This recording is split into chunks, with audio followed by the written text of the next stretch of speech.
ഫവാസെ, സർക്കാരിന്റെ പുതിയ ആ, നീക്കങ്ങളിലൊന്ന് യദുവിനെ തിരിച്ചെടുത്തുകൊണ്ട് ആര്യ രാജേന്ദ്രന് ഒരു തിരിച്ചടി കൊടുക്കാനുള്ള ഒരുക്കത്തിലാണെന്ന് പറയുന്നു. ഡ്രൈവർ യദു ഇപ്പോൾ തിരിച്ച് അതേ റൂട്ട് തന്നെ തരുമെന്നാണ് പ്രതീക്ഷ. യു.ഡി.എഫ് സർക്കാർ അദ്ദേഹത്തെ തിരിച്ചെടുക്കും എന്നൊരു പ്രതീക്ഷ പറഞ്ഞിട്ടുമുണ്ട് അദ്ദേഹം. അപ്പോൾ യദുവിന്റെ ഭാഗത്ത് തെറ്റില്ല എന്ന് ഏകദേശം തെളിഞ്ഞു നിൽക്കുന്ന ഈ ഒരു സമയത്ത് ആ, സതീശൻ സർക്കാർ ചെയ്യുന്ന ആദ്യത്തെ ഒരു നന്മ ഇതായിരിക്കുമോ? യദുവിന്റെ കാര്യത്തിലോട്ട് വരികയാണെന്നുണ്ടെങ്കിൽ ശരിക്കും ആര്യ രാജേന്ദ്രൻ ആദ്യം പണി കൊടുത്തത് വേറെ ആരുമില്ല, ശിവൻകുട്ടി തന്നെയാണ്. നന്നായിട്ട് തേമ്പി വിട്ടിട്ടുണ്ട്. ആര്യ അതുമായി ബന്ധപ്പെട്ട് പരസ്യമായിട്ട് വിവാദം പറഞ്ഞ കാര്യം തിരിച്ചെടുക്കണം, അങ്ങനെ പി ശിവൻകുട്ടി പറയാൻ പാടില്ലായിരുന്നു. ഇതേവരെ ഈ നാൾ വരെ നമ്മൾ ഈ പറയുന്ന സമയം വരെ തിരിച്ചെടുത്തിട്ടില്ല. എന്തായാലും ആര്യക്ക് കൊടുക്കാനുള്ളത് എന്തായാലും വി ശിവൻകുട്ടിനെ കൊടുത്തിട്ടുണ്ട്. വി ശിവൻകുട്ടിക്ക് കൊടുക്കാനുള്ളത് നേമത്ത് നടന്ന പിന്നെ തെരഞ്ഞെടുപ്പിന്റെ വിശകലനത്തിൽ പാർട്ടിക്കാരും കൊടുത്തിട്ടുണ്ട്, അവിടെ എങ്ങനെയാണ് തോറ്റതെന്നുള്ളതും ബാക്കി കാര്യങ്ങളെല്ലാം. അപ്പം പിന്നെ യദുവിന്റെ കാര്യത്തിലോട്ട് വരുമ്പം എനിക്ക് തോന്നുന്നത് എന്തായാലും യു.ഡി.എഫ് സർക്കാർ തിരിച്ചെടുക്കുന്നതാണ്. നമ്മൾ കണ്ടതാണ് സച്ചിനിൽ ഇടപെട്ടതും എങ്ങനെയാണ് സച്ചിൻ ഇടപെട്ടതെന്നുള്ളതും അത് പിന്നീട് എങ്ങനെയാണ് അദ്ദേഹത്തെ വിലയിരുത്തിയതെന്നുള്ളതും തോൽവിയുടെ കാരണം നമ്മൾ കണ്ടതാണ്. അതുകൂടാതെ ആര്യയുടെ കാര്യത്തോട്ട് വരുമ്പം എന്താ പറയാ, ഒരുപക്ഷെ എന്താ പറയാ, എനിക്ക് തോന്നുന്നത് ന്യൂയോർക്കിന്റെ മേയർ സൊഹ്റാൻ മംദാനി വരെ പേരെടുത്ത് പരാമർശിച്ച ഒരു വ്യക്തിയായിരുന്നു ഈ പറയപ്പെട്ട പോലെ ആര്യ രാജേന്ദ്രൻ എന്ന് പറഞ്ഞു കഴിഞ്ഞാൽ. അപ്പം അത്രത്തോളം വലിയ എന്താ പറയാ, ഏഷ്യയിലെ എന്താ പറയാ, ലോകത്തന്നെ ഏറ്റവും പ്രായം കുറഞ്ഞ മേയർ എന്നുള്ള തരത്തിലോട്ട് വലിയ ക്യാബിനൊക്കെ നേടിയ ഒരു വ്യക്തിയായിരുന്നു ആര്യ രാജേന്ദ്രൻ. പിന്നീട് ആ ഭരണത്തിൽ ആര്യയല്ല ഭരിച്ചതെന്നുള്ളതും ആര്യ മുൻ സീറ്റിൽ ഇരുത്തിങ്ങാണ്ട് ബാക്കിൽ വലിച്ചത് പല ആൾക്കാരാണെന്നുള്ളതും കണ്ടതായിരുന്നു. പിന്നീട് ശിവൻകുട്ടിയുടെ തോൽവിയിലോട്ട് വരെ എത്തിച്ചത് ആര്യ രാജേന്ദ്രന്റെ മേയർ പദവിയാണ് എന്നുള്ളത് ശിവൻകുട്ടി തന്നെ തുറന്നു പറഞ്ഞതാണ്. എന്തായാലും യു.ഡി.എഫ് സർക്കാർ എന്തായാലും പിന്നെ യദുവിനെ തിരിച്ചെടുക്കാനുള്ള ചാൻസ് തന്നെയാണ് ഞാനും കാണുന്നത്. കാരണം വലിയ തെറ്റൊന്നും ഇതോടെ ചെയ്തിട്ടില്ല. പിന്നെ ഈ പറഞ്ഞ പോലെ മിടുക്കിന്റെ പവറിന്റെ ബലത്തിലാണ് യദുവിനെ അന്ന് മാറ്റി നിർത്തപ്പെട്ടത്. അത് മാത്രമല്ല, യദുവിന് ആ സെയിം റൂട്ട് തന്നെ തിരിച്ചു കൊടുത്തു കഴിഞ്ഞാൽ CPM കൊടുക്കാൻ പറ്റുന്ന ഏറ്റവും വലിയ തിരിച്ചടികളിലൊന്ന് അത് തന്നെയാണ്. അപ്പൊ ഞാൻ വിശ്വസിക്കുന്നത് ഈ പറഞ്ഞ പോലെ യദുവിന് ആ ഒരു പിന്നെ KSRTC പൊസിഷനിലോട്ട് കൊടുക്കും, പിന്നെ കൊണ്ടുവരുന്നുള്ളതും പോരാത്തതിന് ആ സെയിം റൂട്ട് തന്നെ ഏത് റൂട്ടിലാണോ ഓടിച്ചിരുന്നത് അതേ റൂട്ട് തന്നെ തിരിച്ചു കൊടുക്കും എന്നുള്ളൊരു പ്രതീക്ഷയും എനിക്കുണ്ട്. അല്ല, ഉറപ്പായിട്ടും ഇതിപ്പോ വി രാജേഷ് മേയറായിട്ട് വന്ന സമയത്ത് നമ്മൾ ഏറ്റവും കൂടുതൽ ആര്യ രാജേന്ദ്രനെ തോപ്പിക്കുക എന്നുള്ളത് തിരുവനന്തപുരത്തെ ജനങ്ങളുടെ ഇടയിലേക്ക് ഏറ്റവും കൂടുതൽ ഇറങ്ങി ചെന്നത് യദുവിന്റെ കേസിൽ തന്നെയായിരുന്നു. അവരേറ്റവും കൂടുതൽ ഏതൊക്കെ വിവാദങ്ങളിൽ പെട്ടിട്ടുണ്ടെങ്കിലും യദുവിന്റെ ഒരു കണ്ണീര് ഒരുപാട് തിരുവനന്തപുരംകാരൻ ജനങ്ങളെ കേരളം മുഴുവൻ ഒന്ന് അഫക്ട് ചെയ്തൊരു സാധനമാണ്. അപ്പൊ വി രാജേഷ് മേയറായിട്ട് വന്നപ്പോൾ നമ്മൾ ഒരുപാട് പ്രതീക്ഷിച്ചിരുന്നു രാജേഷിന്റെ അല്ലെങ്കിൽ വി രാജേഷിന്റെ മേയറുടെ ഡ്രൈവറായിട്ട് യദുവിനെ അവർ അപ്പോയിന്റ് ചെയ്യും, അത് വലിയൊരു മാറ്റത്തിന് കാരണമാകും എന്നുള്ള രീതിയിലൊക്കെ അത്തരം ന്യൂസുകൾ പോലും പുറത്ത് വന്നിരുന്നു. അങ്ങനെ എടുക്കാനുള്ള ചാൻസുകൾ ഉണ്ട് എന്നുള്ള ചർച്ചകളും വന്നിരുന്നു. പക്ഷെ എന്തുകൊണ്ടോ വി രാജേഷിന് അതിന് കഴിഞ്ഞില്ല. അങ്ങനെ എടുത്തിരുന്നുണ്ടെങ്കിൽ ഒരുപക്ഷെ BJPക്ക് ഏറ്റവും നല്ലൊരു ഇമേജ് കൂട്ടുന്ന കാര്യം അതായിരുന്നു. ഉറപ്പായിട്ടും. കാരണം എന്താ പറയുക, താഴെ അടിച്ചമർത്തപ്പെട്ടവരെന്നും കൂടെ നിർത്തുന്നത് തങ്ങളാണ് എന്നുള്ള ഒരു സാധനം. അപ്പം ഐഡിയോളജി പ്രകാരം അങ്ങനെ ചെയ്യേണ്ടത് CPM ഇടതുപക്ഷമാണെന്നുണ്ടെങ്കിലും അത് തങ്ങളാണ് ചെയ്യുന്നുള്ള ഒരു നരേറ്റീവ് ഇവിടെ കൊണ്ടുവന്നാൽ ഒരുപക്ഷെ തിരുവനന്തപുരത്ത് മൊത്തം ആ ഒരു ഓളം സൃഷ്ടിക്കാൻ BJPക്ക് കഴിയുന്നുണ്ട്. ഉറപ്പായിട്ടും ഇപ്പൊ BJPക്ക് ഉണ്ടായതിലും വലിയൊരു നേട്ടം അല്ലെങ്കിൽ വലിയൊരു വിജയത്തിലേക്ക് യദുവിന്റെ അങ്ങനെ ഒരു തീരുമാനം എടുത്തിരുന്നെങ്കിൽ വന്നേനെ. പക്ഷെ എന്തുകൊണ്ടോ അവർക്കത് പറ്റിയില്ല. എന്തായാലും സതീശൻ സർക്കാർ വരുമ്പോൾ ഉറപ്പായിട്ടും UDF എടുക്കേണ്ട അല്ലെങ്കിൽ എടുക്കും എന്ന് ഉറച്ചിപ്പോഴും വിശ്വസിക്കുന്ന ഒരു കാര്യം തന്നെയാണത്. ഇതില് ഇപ്പൊ ആര്യ രാജേന്ദ്രന്റെ വിഷയത്തിൽ യദുവിനെ കൃത്യമായിട്ടും ടാർഗറ്റ് ചെയ്ത് അദ്ദേഹത്തിന് കുടുക്കിയതാണെന്നുള്ളത് വ്യക്തമായി കഴിഞ്ഞ കാര്യമാണ്. ഗണേശൻ നമ്മുടെ ഗതാഗത മന്ത്രിയായിരുന്ന ഗണേഷ് കുമാർ പറഞ്ഞത് യദുവിനെ സസ്പെൻഡ് ചെയ്തത് മറ്റൊന്നിനുമല്ല, മണിക്കൂറുകളോളം ഫോണിൽ ഇയർഫോൺ വെച്ച് സംസാരിക്കുകയായിരുന്നു. അതിന്റെ CCTV ഫുട്ടേജ് കിട്ടി, അതിന്റെ അടിസ്ഥാനത്തിലാണ് സസ്പെൻഡ് ചെയ്തത്. ഈ ഒരു വിഷയം കൊണ്ട് മാത്രമല്ല, അപ്പൊ ഇങ്ങനെ അയാളുടെ ഭാഗത്ത് നിന്നും മോശമായിട്ടുള്ള പ്രതികരണം ഉണ്ടായി, അശ്ലീലാംഗ്യം കാണിച്ചു എന്നൊക്കെ പറഞ്ഞിട്ടാണ്.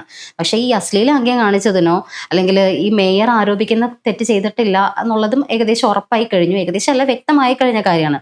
ഈ പറഞ്ഞതുപോലെ ഗണേഷ് കുമാർ ഒരു പ്രസംഗത്തിനിടെ പറഞ്ഞതാണ്, ഇങ്ങനെ മണിക്കൂറുകളോളം അദ്ദേഹം ഫോണിൽ സംസാരിച്ചു, ഡ്രൈവ് ചെയ്യുന്നതിൻ്റെ ഇടയിൽ ഇയർഫോൺ വെച്ച് ഫോണിൽ സംസാരിച്ചു, അതിന്റെ ഫുട്ടേജ് കിട്ടി എന്നുള്ളതാണ് പറഞ്ഞു. പക്ഷെ യദു അതിനുശേഷം വിവരാവകാശ നിയമപ്രകാരം കൃത്യമായിട്ട് ചോദിച്ചു. ഗണേശൻ ഇത് എവിടെയും രേഖാമൂലം പറഞ്ഞിട്ടുണ്ടായിരുന്നില്ല, പക്ഷെ ഗണേശൻ ഇത് പറഞ്ഞതാണ്, അതിന്റെ വിഷ്വൽസ് ഉൾപ്പെടെ പുറത്ത് വന്നു കഴിഞ്ഞു. അപ്പോൾ ഗണേശൻ പറഞ്ഞത്, ഒരു മന്ത്രി ജനങ്ങളോട് നുണ പറയുന്നത് അങ്ങേയറ്റം തെറ്റായിട്ടുള്ള കാര്യമാണ്. ഈ തൽക്കാലത്തേക്കൊന്ന് മുഖം രക്ഷിക്കാനാണെങ്കിൽ പോലും അങ്ങനെ ഒരു ആരോപണം ഉന്നയിക്കുന്നത് മന്ത്രിയാണ്. ഫോണിൽ ഡ്രൈവർ സംസാരിച്ചുകൊണ്ടാണ് മണിക്കൂറുകളോളം ഡ്രൈവ് ചെയ്തതെന്നുള്ളത്. പക്ഷെ അതിന് യദു കൃത്യമായിട്ടും വിവരാവകാശ പ്രകാരം കൊടുത്ത ചോദ്യത്തിന് കഴിഞ്ഞ ദിവസം മറുപടി വന്നു, അത്തരത്തിലൊരു വിഷ്വല് എവിടെയും റിപ്പോർട്ട് ചെയ്യപ്പെട്ടിട്ടില്ല, അത്തരത്തിലൊരു റീസൺ ഇദ്ദേഹത്തിന്റെ സസ്പെൻഷന് വേണ്ടിയിട്ടും എവിടെയും രേഖപ്പെടുത്തിയിട്ടില്ല. അപ്പൊ മന്ത്രി ആ സമയത്ത് എന്തോ ഒരു ആവേശം മൂത്ത് പ്രസംഗത്തിന്റെ ഒരു ആവേശം തലക്ക് പിടിച്ചപ്പോൾ മന്ത്രി പറഞ്ഞതാണ്. പക്ഷെ ഒരു മന്ത്രി പറയാൻ പാടില്ലാത്ത വർത്താനാണത്.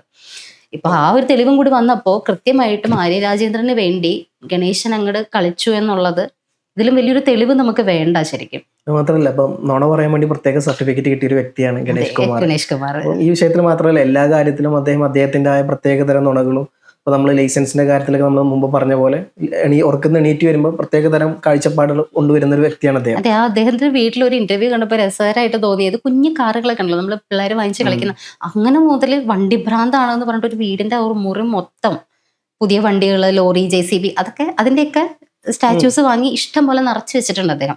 അത്രയും വണ്ടി ഭ്രാന്തനാണെന്നാണ് പറയുന്നത്. അതുകൊണ്ട് തന്നെ ഗതാഗതം കിട്ടി അങ്ങോട്ട് മറിക്കും എന്നാണ് ആൾ പറഞ്ഞിരുന്നത്. പക്ഷെ ഗതാഗതം കിട്ടിക്കഴിഞ്ഞ് ആര്യ രാജേന്ദ്രന്റെ വിഷയം വന്നതും യദുവിനെതിരെയായിട്ടുള്ള നടപടികളും അതിനുശേഷം ഇപ്പോൾ ഇറങ്ങിക്കഴിഞ്ഞിട്ടാണ് അറിയുന്നതെങ്കിലും ലൈസൻസ് പോലും ഒരു പ്രായത്തിന് മുമ്പേ കിട്ടിയ മഹാനായിരുന്നു എന്നുള്ളതൊക്കെ പുറത്തു വരുമ്പോൾ ഇത്രയും നാളെ കാണിച്ച് പട്ടിഷോ എന്തിനായിരുന്നു എന്നുള്ളത് മനസ്സിലാവുന്നില്ല. ഒരുപാട് കേസുകളിൽ ഗണേഷ് കുമാറിന്റെ പേര് നല്ല വൃത്തിക്ക് പുറത്ത് വന്നു കഴിഞ്ഞ കാര്യമാണ്. പക്ഷെ ഇതും കൂടി ആയപ്പോൾ തികഞ്ഞു. എന്തായാലും ആര്യ രാജേന്ദ്രന്റെ തോൽവി, അതുപോലെ തന്നെ ആര്യ രാജേന്ദ്രനെ ഈ ശിവൻകുട്ടി ഉൾപ്പെടെ പുറത്തു നിർത്തിയതും ഭർത്താവ് സച്ചിൻ ദേവിന്റെ ഇപ്രാവശ്യത്തെ പരാജയവും എല്ലാം ശരിക്കും യദുവിന്റെ ഒരു കണ്ണീരും കാര്യങ്ങളും അല്ലെങ്കിൽ ആര്യ കാണിച്ചു കൂട്ടിയ ധാർഷ്ട്യം തന്നെയായിരുന്നു എന്ന് ഉറപ്പിച്ച് പറയാൻ പറ്റും. ഇപ്പൊ ശിവൻകുട്ടി ഉൾപ്പെടെ സഖാക്കന്മാർ ഉൾപ്പെടെ മേയർ ആര്യ രാജേന്ദ്രനെ വണ്ടി കയറ്റിയത് കൊണ്ട് 100 വോട്ട് കുറഞ്ഞു എന്ന് പറയേണ്ട അവസ്ഥയിലേക്ക് ശിവൻകുട്ടി വന്നിട്ടുണ്ടെങ്കിൽ ഇത്രയും നാൾ കുഞ്ഞാവയായിരുന്നു എല്ലാവരുടെയും കുഞ്ഞാവയായിരുന്നു. LKG ഒരുപാട് കളിയാക്കുമ്പോൾ ഇവര് തന്നെയാണ് ശരിക്കും ഇങ്ങനെ ഒരു പ്രതീതി ഉണ്ടാക്കി വെച്ചത്. പ്രായത്തിന്റെ ഇത് പറഞ്ഞിട്ട് അപമാനിക്കുന്നു, കാര്യങ്ങൾ ചെയ്യുന്നു, അല്ലെങ്കിൽ പക്വതയുള്ള ആളെയാണ് ഞങ്ങൾ മുന്നോട്ട് വെച്ചത്. പക്ഷെ ഇവര് തന്നെയല്ല, CPM തന്നെയാണ് എപ്പോഴും പ്രായത്തിന്റെ ഒരു കൺസിഡറേഷൻ പറഞ്ഞുകൊണ്ടിരുന്നത്. ശരിക്കും അന്ന് ഉണ്ടായത് പറഞ്ഞ പോലെ ആര്യനെ ആയിരുന്നില്ല അവർ ഉദ്ദേശിച്ചത്, മേയറാക്കാൻ ഉദ്ദേശിച്ച വേറൊരു വ്യക്തിയായിരുന്നു. പക്ഷെ ഈ പറഞ്ഞ പോലെ അൺഫോർച്ചുനേറ്റ്ലി ആ ഒരു വ്യക്തി അവിടെ തോറ്റു പോകുന്നു. പിന്നെ ഈ പറഞ്ഞ പോലെ കൈയിട്ട് വരാൻ പറ്റിയ നേതാക്കന്മാരില്ല, പിന്നെ ഈ പറഞ്ഞ പോലെ ബാക്കിയുള്ളവരൊക്കെ പ്രശ്നം ഉണ്ടാക്കുന്നവരാണ്. അപ്പൊ എന്തുകൊണ്ടും നല്ലത് ഒരു പുതിയ ആളെ കൊണ്ടുവരുന്ന, ഒന്നും അറിയാത്ത ഒരാളെ ഇരുത്തി കഴിഞ്ഞാൽ ബാക്കിയുള്ളത് പുറകുന്ന ഇവർക്ക് ചെയ്യാൻ പറ്റും. അപ്പൊ അത് അങ്ങനെ ആലോചിച്ച് നോക്കുമ്പോൾ ഏറ്റവും നല്ല പുതിയതായി വരുന്ന ഒരു വ്യക്തി, എന്താ പറയുക, യുവാവ് അല്ല യുവതി, പ്രായം കുറഞ്ഞ വ്യക്തി എന്നുള്ളതിലൊക്കെ ആ ഒരു ഇമേജ്, ക്രെഡിബിലിറ്റി അവർക്ക് എടുക്കാൻ പറ്റും. ബാക്കിൽ നിന്ന് ഇവർക്ക് വേണ്ടത് ചെയ്യാനും പറ്റും. അത്തരത്തിൽ ആരിന് മുമ്പോട്ട് വെക്കുന്നു, വേണ്ടതെല്ലാം അവർ ചെയ്യുന്നു. പിന്നീട് എന്താ പറയുക, പല ലൈസൻസ് കൊടുക്കുന്ന, കെട്ടിടങ്ങൾക്ക് ലൈസൻസ് കൊടുക്കുന്ന ബന്ധപ്പെട്ട കാര്യങ്ങളും പല കാര്യങ്ങളും ആര്യപ്പെടുന്നത് നമ്മൾ കണ്ടതാണ്. അതെ, കമലേശ്വരം ഇതിന്റെ കൺവെൻഷൻ സെന്റർ ഉൾപ്പെടെ ആര്യ നടത്തിയ തട്ടിപ്പുകള് നമുക്ക് പറഞ്ഞറിയിക്കാൻ പറ്റാത്ത അത്രയും വലിയ തട്ടിപ്പുകളാണ് ചെയ്തിട്ടുള്ളത്. ഇതൊക്കെ ശരിക്കും അന്വേഷണം വന്നു കഴിഞ്ഞിട്ടുണ്ട് ആളകത്ത് പോകുന്ന, അല്ലെങ്കിൽ ജീവിതകാലം മൊത്തം കേസ് നടത്തേണ്ട വരുന്ന എല്ലാ അഴിമതികളും ചെയ്തിട്ടുണ്ട്. ഇപ്പൊ ശിവൻകുട്ടി കൂടെ തള്ളി പറഞ്ഞതോട് കൂടിയിട്ട് സഖാക്കന്മാരും ഇനി ഒരു കേസ് വന്നാൽ കൂടെ നിൽക്കും എന്ന് പോലും വിശ്വസിക്കാൻ പറ്റില്ല. ഭർത്താവിനും അധികാരം പോയി. ആര്യയുടെ എനിക്ക് തോന്നിയിട്ടുള്ളത്, ആര്യ പലപ്പോഴും ഇതൊന്നും എനിക്ക് പേഴ്സണലി തോന്നിയില്ല ആര്യ ഇതൊന്നും ചെയ്യുന്നില്ല എന്നുള്ളതാണ്. കാരണം ആര്യക്ക് ഇതൊന്നും ചെയ്യാനറിയില്ല.